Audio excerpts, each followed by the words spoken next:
तो आज 5 अगस्त है और ये तारीख केंद्र की नरेंद्र मोदी सरकार के लिए बेहद ही खास है। जम्मू कश्मीर को 5 अगस्त 2019 को आर्टिकल 370 से आज़ादी मिली। आज से 6 साल पहले केंद्र सरकार ने संविधान के अनुच्छेद 370 को हटा दिया था। इसके तहत जम्मू कश्मीर को विशेष दर्जा प्राप्त हुआ था। 5 अगस्त 2019 को केंद्र सरकार ने अनुच्छेद 370 को निरस्त कर जम्मू कश्मीर का विशेष दर्जा खत्म कर इसे 2 केंद्र शासित प्रदेशों जम्मू कश्मीर और लद्दाख में विभाजित कर दिया था। अनुच्छेद 370 हटने के बाद जम्मू कश्मीर में विकास की गंगा बह रही है। जम्मू कश्मीर में इन 6 सालों में शासन, बुनियादी ढांचे, नागरिक भागीदारी में परिवर्तनकारी बदलाव हुआ। जम्मू कश्मीर में सबसे बड़ा परिवर्तन लोकतांत्रिक भागीदारी में वृद्धि के रूप में हुआ। सरकारी आंकड़े 2019 के बाद 80,000 करोड़ रुपए के निवेश का संकेत देते हैं। वहीं बुनियादी ढांचे के विकास में तेजी आई है। उधमपुर, श्रीनगर, बारामूला रेल लिंक अब पूरी तरीके से चालू। तो 6 साल हो चुके हैं 370 और 35A के हटाए जाने को लेकर। तो वहीं अब जम्मू कश्मीर से जिस तरीके से अनुच्छेद 370 हटाए जाने के आज 6 साल पूरे हो गए हैं। अब 5 अगस्त 2019 को जम्मू कश्मीर से अनुच्छेद 370 हटाया गया था और इस फैसले के तहत राज्य का विशेष दर्जा समाप्त किया गया। जम्मू कश्मीर को 2 केंद्र शासित प्रदेशों में बांट दिया गया, जम्मू कश्मीर और लद्दाख, और ये अलग अलग केंद्र शासित प्रदेश बने। अब 6 साल हो चले हैं और विकास की नई उड़ान जम्मू कश्मीर में देखने को मिली। इसके अलावा 2 केंद्र शासित प्रदेशों में बांटने के बाद जम्मू कश्मीर में अनुच्छेद 370 से मुक्ति के 6 साल पूरे और जम्मू कश्मीर से अनुच्छेद 370 हटाए जाने के 6 साल पूरे हो गए हैं। 5 अगस्त 2019 को जम्मू कश्मीर से हटाया गया था अनुच्छेद 370। इस फैसले के तहत राज्य का विशेष दर्जा समाप्त किया गया। जम्मू कश्मीर को 2 केंद्र शासित प्रदेशों में बांट दिया गया था। जम्मू कश्मीर और लद्दाख अलग अलग केंद्र शासित प्रदेश बने। अब केंद्र सरकार ने जम्मू कश्मीर में लेफ्टिनेंट गवर्नर नियुक्त किया है। दिसंबर 2023 में सुप्रीम कोर्ट ने अनुच्छेद 370 को हटाने के फैसले को बिल्कुल सही ठहराया, लेकिन विपक्षी दल अब भी इसको लेकर प्रदर्शन की तैयारी में है। अनुच्छेद 370 के बाद आपको बताएं जम्मू कश्मीर में क्या कुछ बदलाव हुए हैं। जम्मू कश्मीर में विकास की गंगा बह रही है। शिक्षा, स्वास्थ्य, निवेश में चमत्कारी बदलाव। शिक्षा, स्वास्थ्य और बुनियादी ढांचे का विकास देखने को मिला। जम्मू कश्मीर में करोड़ों का निवेश हुआ। बुनियादी ढांचे, नागरिक भागीदारी में महत्वपूर्ण बदलाव। वहीं लोकतांत्रिक भागीदारी में 70% की वृद्धि हुई है। उधमपुर, श्रीनगर, बारामूला रेल लिंक चालू होने से कनेक्टिविटी कहीं ज़्यादा बेहतर हुई। जम्मू कश्मीर में पर्यटन को बढ़ावा मिला है। वहीं eco tourism, heritage home stay लोगों को आकर्षित कर रहे हैं।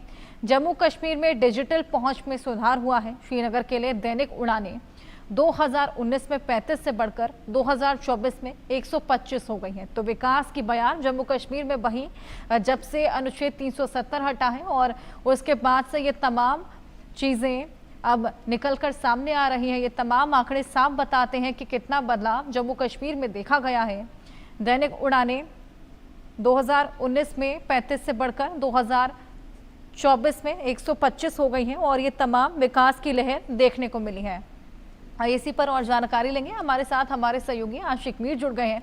आशिक, 6 सालों की बात करें तो क्या कुछ बदलाव आपने खुद देखे वहां पर? कितना लोग वहां पर खुश हैं 370 के हटने के बाद? देखिए हर्षा, बिल्कुल बदले कश्मीर की बदलती तस्वीर लगातार हम दर्शकों को दिखाने की कोशिश भी कर रहे हैं और इन 6 सालों में घाटी में किस तरह का बदलाव आया है। खासतौर पर अगर हम डेवलपमेंट के हिसाब से देखें तो यहाँ पर डेवलपमेंट का एक नया दौर चला है। यहाँ पर सड़कें बनी है, फ्लाईओवर्स बने हैं, ट्रेन सर्विस जो है वो चली है। और इस वक्त जिस जगह पर हम मौजूद है ये ऐतिहासिक लाल चौक का वही क्लॉक टावर है जो कि काफ़ी चीज़ों के लिए माना जाता था। 2019 से पहले यहाँ पर कई सारी ऐसी एंटी नेशनल एक्टिविटीज जो है वो देखी जाती थी, लेकिन आज आप देख सकते हैं लाल चौक के इसी क्लॉक टावर कर भारत का ट्राई कलर जो है वो लहरा रहा है। और सबसे बड़ी बात यहाँ पर दुकानें खुली है और रात भर जो है माहौल काफी तनावपूर्ण जो रहता था तो वही शांतिपूर्ण बन गया है। यहाँ पर दुकानें खुली रहती है, रात भर लोगों की चहल पहल होती है और कहीं ना कहीं टूरिस्ट स्पॉट बना दिया गया है, क्योंकि जो नई डेवलपमेंट्स इन 6 सालों में हुई है, इससे पहले इन्हीं सड़कों पर जो है स्टूल पेल्टिंग होती थी, यहाँ पर एंटी नेशनल एक्टिविटीज देखने को मिलती थी। लेकिन लोग जो है काफी खुश है केंद्र की सरकार से भी, जो निर्णय केंद्र की सरकार ने 2019 के बाद लिए है। और सबसे बड़ी डेवलपमेंट ये है कि यहाँ पर आज आम लोग नहीं मर रहे हैं, क्योंकि लोग ब्लेम कर रहे हैं जो यहाँ पर सरकारें रही है, चाहे नेशनल कॉन्फ्रेंस है, चाहे पीडीपी है, तो उन्होंने लोगों के साथ जो है काफी विश्वासघात किया। सड़कों का जाल जो केंद्र की सरकार ने 2019 के बाद बिछाया, तो लोग कह रहे हैं कि 2019 से पहले इन्हीं सड़कों के लिए वो तरसते थे, या फ्लाईओवर्स, या train service, airlines, smart services, smart town, smart cities, इस तरह की डेवलपमेंट का ख्वाब जो है लोगों ने काफी टाइम पहले देखा था। लेकिन जब अनुच्छेद 370 हटा दिया गया तो उसके बाद ये मुमकिन भी किया गया। कुछ लोगों से बात करने की कोशिश भी करेंगे हम हर्षे, जो लाल चौक के इस ऐतिहासिक घंटाघर के सामने खड़े हैं। आप मुझे बताइए, 6 साल बीत गए, आर्टिकल 370 को हटाए गए, तो कैसे देखते हैं, किस तरह का चेंज आप देख रहे हैं? देखिए, बहुत बहुत शुक्रिया आपका। 6 साल से 370 को हटाया है और स्टेट रूट को हटाया है, लेकिन नो डाउट स्टोन पेल्टिंग बंद है, डेवलप हुई, श्रीनगर स्मार्ट बनाया गया और गांव में अभी भी प्रॉब्लम है। खैर धीरे धीरे सब ठीक हो जाएगा। लेकिन मैं ज़रूर यहाँ से आपके इस कैमरे के माध्यम से मैं नेशनल कॉन्फ्रेंस को ज़रूर कहूँगा कि उनका जो मैनिफेस्टो था, उन्होंने मैनिफेस्टो में स्टेट रूट को लिखा था, उन्होंने 370 का भी लिखा था, लेकिन उस 370 पे मेरे ख्याल से बात नहीं करना चाहिए, बिकॉज उस पर सुप्रीम कोर्ट की मोहर लग चुकी है और उस पर बात करना ये सही नहीं रहेगा अब। लेकिन स्टेट रूट का कहीं ना कहीं सुप्रीम कोर्ट ने भी इस चीज़ का उन्होंने भी कहा था कि स्टेट रूट को हम जल्दी वापस देंगे और आज सुनने में आ रहा है कि दिल्ली से कोई बड़ा ऑर्डर निकलेगा। हम उम्मीद रखते हैं कि आज शाम तक हमारा स्टेट रूट जो है जम्मू कश्मीर का वो। मुझे बताइए, जहाँ पर आप खड़े हैं, यहाँ पर इससे पहले जो है स्टोन पेल्टिंग होती थी, दुकानें बंद होती थी, लेकिन इन 6 सालों में आपने किस तरह का चेंज? ना, मैंने इन 6 सालों में अल्हम्दुलिल्लाह मैंने ये चीज़ नहीं देखी और ये बड़ी अच्छी बात है और बड़ी खुशी की बात है कि जब इससे पहले स्टोन पेल्टिंग हुआ करती थी, हमारे बच्चे ज़ख्मी होते थे या शहीद होते थे, लेकिन आज अल्हम्दुलिल्लाह ये चीज़ें हमें देखने को नहीं मिल रही है। मार्केट खुला है, लाल चौक आप देख रहे हो चमक रहा है, तो ये कहीं ना कहीं 370 के बाद ये चीज़ें स्टोन पेल्टिंग ज़रूर बंद हुई है। लेकिन गुजारिश फिर से एक बार रहेगी कि स्टेट रूट का दर्जा हमें वापस दिया जाए। हर्षा, ये कहने वाली बात है कि किस तरह से अब लोग भी इस बात का जिक्र कर रहे हैं कि जो एंटी नेशनल एक्टिविटीज इसी लाल चौक में होती थी वो बिल्कुल बंद हो गई हैं। यहाँ पर दिखाने की कोशिश करेंगे, ये लाल चौक का सुबह का व्यू है और दुकानें आहिस्ता आहिस्ता से खुल रही है और रात के 12 बजे तक इसी तरह ये सारी दुकानें जो है खुल जाएगी और लोगों की चहल पहल जो है वो देखने को मिलेगी। हर्षा, बिल्कुल आशिक, वाकई आपने लोगों से बात की और लोग खासा सेटिस्फाइड 370 हटने के बाद नजर आ रहे हैं। वाकई वहां पर विकास की नई बयार बही है। हमारे साथ कुछ मेहमान भी जुड़ गए हैं जो कि इस मुद्दे को लेकर बातचीत करेंगे। सुशील वकील जी जो कि वरिष्ठ पत्रकार हैं जम्मू कश्मीर के, और डॉक्टर विपुल सुनील जो कि राजनीतिक विश्लेषक हैं। और बहुत स्वागत है आप दोनों का सर। सबसे पहले विपुल जी मैं आपके पास आऊंगी।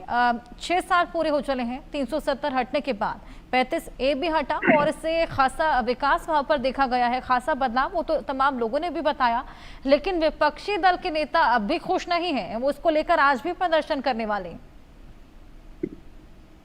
जी निश्चित तौर पर हर्षा जी नमस्कार। सबसे पहले तो जो आप बात कर रही हैं उस पर मैं उसकी सहमति जताऊंगा कि जन भागीदारी पिछले 6 वर्षों में जम्मू कश्मीर में जिस तरह से खुल करके सामने आई है वो अपने आप में अप्रत्याशित है। और निश्चित तौर पर केंद्र ने या लेफ्टिनेंट गवर्नर ने जिस तरह का गवर्नेंस लाया है उससे विकास की नदी जिसे हम कह रहे हैं बह रही है जम्मू कश्मीर में। सबसे बड़ी बात यह कि जो वर्षों से चुनावी प्रक्रिया में बाधा थी, चुनाव में परसेंटेज वोट का, आप वो देख लीजिए किस तरह से इंक्रीज हुआ है।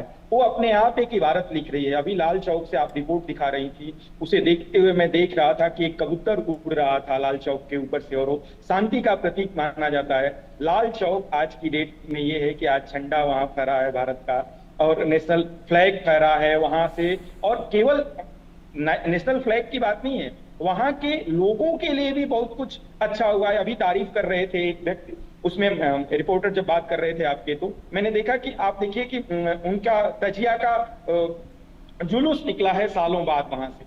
तो निश्चित तौर पर हम इस अगर टोटलिटी में देखते हैं इन 6 वर्षों को, तो इन 6 वर्षों में मुझे लगता है कि अमन चैन भी स्थापित हुआ है और पहले जो जिस तरह से अलगाववादी घटनाएं होती थी, जिस तरह से स्कूल बंद हो जाते थे, अचानक से सब कुछ बंद होने के नाम पर बाजारें बंद हो जाती थी, हिंसा होती रहती थी, उस हिंसा में कमी अपने आप में जम्मू कश्मीर के आए हुए बदलाव को का द्योतक है। वो दिखा रहे हैं कि किस तरीके से जम्मू कश्मीर से 370 35A हटने के बाद अमन चैन आया है, और उस अमन चैन में कहीं ना कहीं धीरे धीरे इसके हटने से एक मानसिक स्थिति जो मजबूत हुई है, खासतौर पे कश्मीर के लोगों की, कि वो सत्ता के साथ, सिस्टम के साथ, कह सकते हैं कि सरकार के साथ, या भारत के तरफ से, या भारतीयता की एक मजबूत पहल वहां दिखलाई पड़ रही है लोगों में, जो घरों से निकल करके वोट करते हैं। अचानक 18 से 23% तक वोट की वृद्धि देखने को मिलती है, जो वहां की पंचायत चुनाव में, लोकल चुनाव में होता है। तो ये अपने आप में बहुत बड़ी बात है, और मुझे लगता है कि आने वाले दिनों में भी केंद्र सरकार इस तरह की व्यवस्था को बनाए रखने के लिए, राज्य का विशेष दर्जा ठीक है, उसको हो सकता है समाप्त करके वो किया जाए जिसकी एक अटकलबाजी चल रही है, लेकिन जम्मू कश्मीर के विकास के लिए केंद्र सरकार मुझे लगता है कि उसी तरह से काम करेगी जैसे आज कर रही है। आने वाले दिनों में आपको ये रेल परियोजना से लेकर के, और सबसे बड़ी चीज, कुछ छिटपुट आतंकवादी घटनाएं हुई हैं, और एक बड़ी घटना भी हुई है जिसकी वजह से पर्यटकों की आवाजाही पे थोड़ा सा लगाम लगा। लेकिन पिछले दिनों आप देखिए कि मुझे लगता है कि 90 के बाद सबसे ज्यादा पर्यटक कश्मीर में गए हैं, और कश्मीर की अर्थव्यवस्था किस तरह से संपन्न हुई है, किस तरह से हम कह सकते हैं कि वहां के लोकल लोगों का रोजगार फला फूला है। मैंने बहुत सारी रिपोर्ट देखी है, बहुत 2 बार 3 बार मुझे इधर जाने का भी अवसर मिला है, तो मैंने जम्मू कश्मीर में ये पाया है, बहुत इनोसेंट लोगों से, आम लोगों से अगर आप बात करेंगे तो बहुत बार जो अभी मौजूदा एलजी हैं मनोज सिन्हा, उनका नाम लेकर के बड़ी बरकत की बातें करते हैं, बड़ी तारीफ करते हैं, और बात बात में वो अल्लाह से गुजारिश करते हैं कि मनोज सिन्हा को अच्छा स्वास्थ्य मिले, मनोज सिन्हा जैसा आदमी प्रशासक उनको मिले। तो ये कहीं ना कहीं लोगों का दिल जीतने वाली बात है। कई बार होता क्या है कि हम फैसला ले लेते हैं, और फैसला लेने के बाद जमीन पर उसको उतारने में हमारे से चूक रह जाती है, लेकिन मौजूदा प्रशासक वहां के जम्मू कश्मीर के, इन्होंने, मनोज सिन्हा ने, और अब जो सरकार चुन करके आई है वो मिल करके, मैं देख रहा हूं कि उमर अब्दुल्ला भी कंधे से कंधा मिला करके काम धाम कर रहे हैं वहां, और निश्चित तौर पर ये भारतीयता के एक उज्जवल भविष्य की कामना के साथ राज्य आगे बढ़ रहा है। जम्मू कश्मीर अब वो कश्मीर नहीं रहा जो 90 के बाद 2018-17 तक था।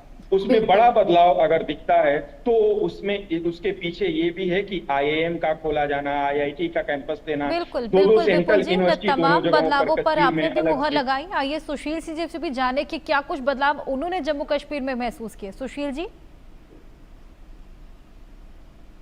तो मैं जम्मू कश्मीर में देखा जाए, पीस टू प्रोग्रेस, 2 बड़ी चीज़ों में उपलब्धता हुई भारत सरकार को।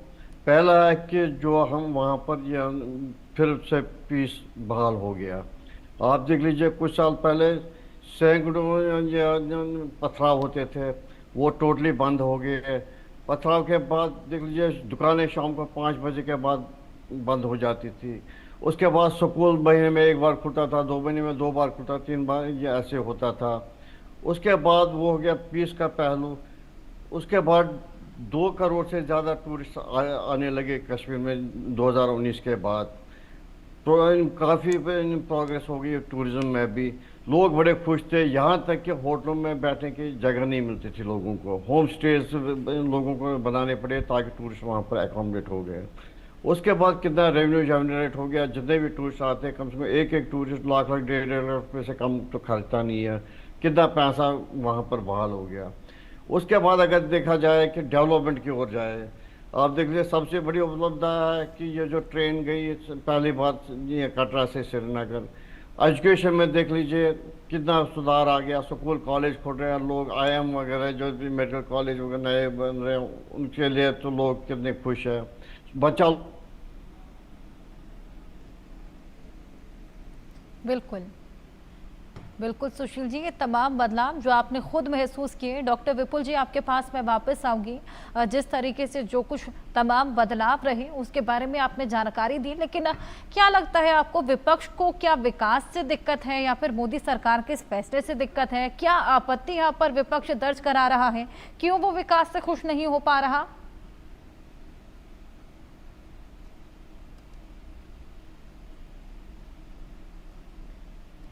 विपुल जी, आप मुझे सुन पा रहे हैं? जी जी जी जी हर्षा जी, प्रश्न आपका क्या प्रश्न था? विपुल जी, मेरा प्रश्न ये था कि जिस तरीके से विकास की बयार बह रही है और सभी इसके बारे में बता रहे हैं, लेकिन विपक्ष को क्या आपत्ति है? क्यों वो विकास से खुश नहीं है या मोदी सरकार के इस फैसले से खुश नहीं है? देखिए, विपक्षी पार्टियां तो सत्ता में अपनी वापसी चाहेंगी ना, तो उनका निश्चित तौर पर पूरी तरीके से अगर देखा जाए तो साफ साफ उनकी राजनीतिक जिज्ञासा है, राजनीतिक स्वार्थ भी जिसे हम कह सकते हैं, उसके चक्कर में वो कई बार जम्मू कश्मीर के प्रशासन द्वारा लिए गए फैसलों की आलोचना भी कर रहे होते हैं। कई बार मिलीजुली प्रतिक्रिया आती है, पीडीपी की नेत्री हैं उनका भी मैंने देखा है, और उमर अब्दुल्ला साहब भी कई बार बहुत तारीफ भी कर रहे होते हैं, लेकिन एक जगह जाकर के फिर वो कहते हैं कि सब कुछ अच्छा हो रहा है, लेकिन ये विशेष दर्जा हटा करके हमें फिर से जम्मू कश्मीर को हमारा 370 बहाल किया जाना चाहिए, फिर से 35A बहाल किया जाना चाहिए। तो ये मुझे लगता है कि विशुद्ध रूप से राजनीति से प्रेरित है, और राजनीतिक पार्टियों को सत्ता में वापसी के तौर तरीके चूंकि अपने खोजते रहते हैं, वो तो पक्ष से कहीं ना कहीं कमियां निकालेंगे और इस तरह की कोशिश करेंगे कि उन्हें स्वतंत्र रूप से सत्ता मिले। अभी निश्चित तौर पर सरकार है उमर अब्दुल्ला जी की और मुख्यमंत्री हैं, लेकिन आप जानती हैं कि केंद्र शासित प्रदेश होने के नाते और इस तरह की चीजें होने के नाते एलजी का कितना ज्यादा इंटरफेरेंस है, उसमें बहुत सारे नीतिगत फैसले हैं जिसमें मुख्यमंत्री फैसला सीधे नहीं ले सकते बिना एलजी के सुझाव के। तो ये स्वतंत्रता स्वायत्तता चाहते हैं कई बार, और ये मतलब लंबे समय से जम्मू कश्मीर की राजनीति में ये रहा है कि वहां के लोग इस तरह के एक अलगाव वाली भावना भी लेकर के रहते हैं। वहां की राजनीतिक पार्टियां, लोग तो कम, क्योंकि लोगों का मैंने पिछले 5-6 वर्षों में और इधर खासतौर पे 19 के बाद 20, 21, 22 से जो बदलाव सीधे तौर पर ग्राउंड पर दिखने लगा, तो उसके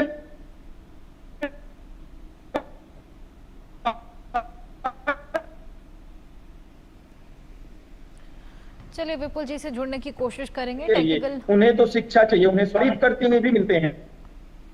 बिल्कुल विपुल जी, आपकी आवाज चली गई थी, अपनी बात कंटिन्यू कीजिए। और वो चाहते हैं कि ये चीजें और जी, क्या आप मुझे सुन रहे हैं? बिल्कुल बिल्कुल, आपकी आवाज आ रही है जी। मेरा कहना यही था कि एक्चुअल में ये राजनीति से प्रेरित है सब कुछ। राजनीतिक पार्टियां तो पक्ष के भीतर से कोई ना कोई वो लेकर के आएंगी, कमी लेकर के आएंगी कि उनकी सत्ता में वापसी हो। लेकिन मैं कह रहा हूं कि पिछले 4-5 सालों से जो जम्मू कश्मीर बन करके तैयार हुआ है, उसके मार्फत अगर वहां की आम आवाम को देखते हैं आप, तो उनकी जिस जन भागीदारी की मैं बात कह रहा हूं, जो जन भागीदारी बढ़ी है, वे खुश हैं। वे चाहते हैं कि जिस भी तरह से विकास उनके तक पहुंचे, शिक्षा उनके तक पहुंचे, स्वास्थ्य उनका बेहतर हो, आईआईएम से लेकर के एम्स तक और आईआईटी से लेकर के सेंट्रल यूनिवर्सिटी तक, इन सब ने एक शिक्षा की भी अलग जगाई है। और निश्चित तौर पर देर रात तक बाजारों का खुलना, पर्यटकों का इतना बेधड़क जाना जम्मू कश्मीर में, और उनका अपना निजी लोगों का मतलब वहां के लोगों का व्यवसाय में वृद्धि होना, ये निश्चित तौर पर ये दर्शाता है कि वहां के लोग इस फैसले से खुश हैं। और राजनीतिक पार्टियां चाहती हैं कि स्वतंत्र रूप से उनकी स्वायत्ता, उनको एलजी की जो इंटरफेरेंस है वो खत्म हो और उनको सत्ता मिले, वो स्वतंत्र रूप से चलाएं। इसलिए उसे आप कह सकते हैं कि कहीं ना कहीं राजनीतिक स्वतंत्रता राजनीतिक स्वार्थ के पीछे से पनप करके आती हुई दिखलाई पड़ रही। और ये इन सारी बातों के बीच में फिर से जाऊंगा उस बात पर, मैं पहले भी बोल रहा था कि जन भागीदारी बहुत बड़ी चीज है। जम्मू कश्मीर को लेकर के आज से 5 साल, 8 साल पहले, 10 साल पहले तक हम ये सोच नहीं सकते थे, हम जिन्हें लगातार अलगाववादी समझते थे कि वहां की आम आवाम भी अलगाववादियों के साथ है, उसे बदल करके दिखलाया है मौजूदा एलजी ने या मौजूदा केंद्र सरकार के इंटरफेरेंस। वो आम आवाम तमाम सुविधाओं को पाने के बाद खुशी से ये कह रही होती है कि हमें ऐसा ही प्रशासन चाहिए, हमें किसी अलगाववादी से कोई मतलब नहीं है, हम अमन चैन चाहते हैं, हमें कुछ अलग नहीं चाहिए, हमें पाकिस्तान से मतलब नहीं रखना है, हमें इन चीजों से मतलब नहीं रखना है जो बार बार लोग धर्म के आधार पर बांटने की कोशिश करते हैं। उन चीजों से कहीं ना कहीं वापसी की है आम लोगों ने। आम लोग जिन्हें मैं इनोसेंट कह रहा होता हूं, बार बार कहता हूं कि उन्हें बहलाया फुसलाया जाता है। जो पत्थरबाजी करते थे कारण कि उनके पास रोजगार नहीं था, वो आज डल लेक के आसपास दुकानें लगा रहे हैं। वो आज पूरे कश्मीर में घूम घूम करके पर्यटकों की सेवा कर रहे हैं, पर्यटकों से आय अर्जित कर रहे हैं। तो उनको रोजगार मिल गया है और रोजगार में भूल गए हैं इन सारी चीजों को। जो आतंकवादियों द्वारा प्रश्रय मिलता था उससे मुक्ति मिली है। तो मुझे लगता है कि ये रास्ता बहुत अच्छा है और अभी कुछ दिनों तक और या कुछ वर्षों तक मैं कहूंगा कि इसी तरीके से जम्मू कश्मीर में काम धाम किए जाने की जरूरत है। वहां के राजनीतिक पार्टियों के भरोसे अगर छोड़ दिया जाता है, अगर नेशनल कॉन्फ्रेंस और पीडीपी के भरोसे छोड़ दिया जाता है, चुनाव होता है और उनकी सरकार आती है, तो निश्चित तौर पर विकास की ये गति नहीं रह पाएगी, क्योंकि उनके और भी मसले होते हैं जो लोकल लेवल पर उन पर उनका ध्यान ज्यादा जाता है। वे तमाम ऐसे अलगाववादियों को भी संतुष्ट करने में लगे रहते हैं, तो वो कहीं ना कहीं बाधक बनते हैं। वो कभी नहीं चाहेंगे कि ऐसे अमन चैन रहे, ऐसे मिलजुल करके लोग रहें, ऐसे भारत का झंडा लाल चौक पर ऐसे फहराता रहे। तो मेरे हिसाब से तो ये है। बिल्कुल। सुशील जी, मैं आपके पास आऊंगी। जिस तरीके से अभी हमने देखा स्टोन पेल्टिंग की जो समस्या थी वो काफ़ी हद तक कम हुई है, टूरिज्म बेहद ज़्यादा बढ़ा है, ऐसे तमाम मुद्दे हैं जिनसे लोग खासा खुश हैं। क्या लगता है ऐसे कौन से अब भी मुद्दे हैं जिनको सॉर्ट आउट करने की खासा ज़रूरत अब भी है? पहले ये चीज़ है कि जिस दिन अनुच्छेद 370 कश्मीर से हट गया, लोग सड़कों पे नहीं आए। जैसे पहले लोग आते थे या पथराव करते थे या हद से ज्यादा हिंसा करते थे, बिल्कुल नहीं हुआ, क्योंकि लोग इतने तंग आ गए थे या मिलिटेंसी से आतंकवाद से जूझा उन्होंने हद से ज्यादा। वो उन्होंने कोई डिमॉन्स्ट्रेशन नहीं की। हालांकि थोड़ा बहुत जैसे उनको ये नेता है वो भड़का रहे थे कि देखो जी कि ये आर्टिकल 370 हमसे हटाया गया, हमारा बर्थ राइट हटाया गया, बाकी चीजें। लेकिन लोग उतने खुश हो गए उससे भी, क्योंकि उन्होंने ये समझा कि कम से कम एक छुटकारा तो पाएंगे ये मिलिटेंसी से। और आज भी देख लीजिए, आज भी ऐसा यह सिचुएशन है। खाली इस पे जो कर रहे हैं कि स्टेटहुड दे दो, भाग से दे दो, ये वहाँ के नेता, वहाँ की पॉलिटिकल पार्टीज है। लोग आज भी सड़कों पे नहीं आ गए कि नहीं जी हंगामा करो, हमें चाहिए ही चाहिए स्टेटहुड। क्योंकि सच्चाई ये है कि लोग बड़े आराम से बैठे हुए हैं। जैसे एक ही नारा लगता था, हर साइड से गूंज रहा था, हम क्या चाहते हैं, आजादी, पाकिस्तान जिंदाबाद वगैरह। आज पाकिस्तान को वहाँ के लोग गालियां दे रहे हैं, कि लोगों को लगा कि हमने 33-34 साल जो ये लड़ाई की, झगड़ा किया, मारदार किया, खुद मारे लोगों के, फौजियों को मारा, निकला क्या इससे? अब तो सरकार भी बड़ी हर चीज में देख रही है। आप देख लीजिए सबसे बड़े फायदे उनको क्या पहुंच गए। अब जब CGHS वगैरह जो है, कश्मीरी जो यहाँ थे, यहाँ एम्प्लॉयज वगैरह उन पर अप्लाई नहीं होता था, आयुष्मान जम्मू कश्मीर के लोगों का अप्लाई नहीं होता था, और बाकी चीजें जो ऐसे भी यहाँ के लोग हैं, बहुत सारी ऐसी सुविधाएं हैं जो वहाँ पहले वहां अप्लाई होती थी। लेकिन जब से 370 हटा, सारी चीजें भारत सरकार के लोगों को जो भी सुविधाएं मिल रही है सरकार की तरफ, वहाँ भी वो उनको भी मिल रही है। जहाँ लोगों की तनख्वाह 35,000 थे स्टेट लेवल से सैलरी, उनकी सैलरी 80,000 पहुंच गए। लोग बहुत सारे खुश है, हद से ज्यादा खुश है। लेकिन कुछ चीजों में अभी कमियां है, जैसे एम्प्लॉयमेंट वगैरह, कुछ गाँव में सड़कें नहीं है, पानी, बिजली वगैरह। वो खाली कश्मीर की समस्या नहीं है, वो सारे देश के स्टेटों की समस्या है। अब जो चीज है अभी तक इतनी डेवलपमेंट होगी और जरूरत है, भारत सरकार को उसका ध्यान दे रही है और देगी भी आगे। बाकी ये चीजें सरकार लगातार एक्शन में भी नजर आ रही है। हालांकि विपक्ष का तो काम ही है घेरना, विपक्ष भी अपने काम में यहाँ पर करती हुई नजर आ रही है, लेकिन विकास की बयान वाकई वही है और तमाम लोगों का यही कहना है।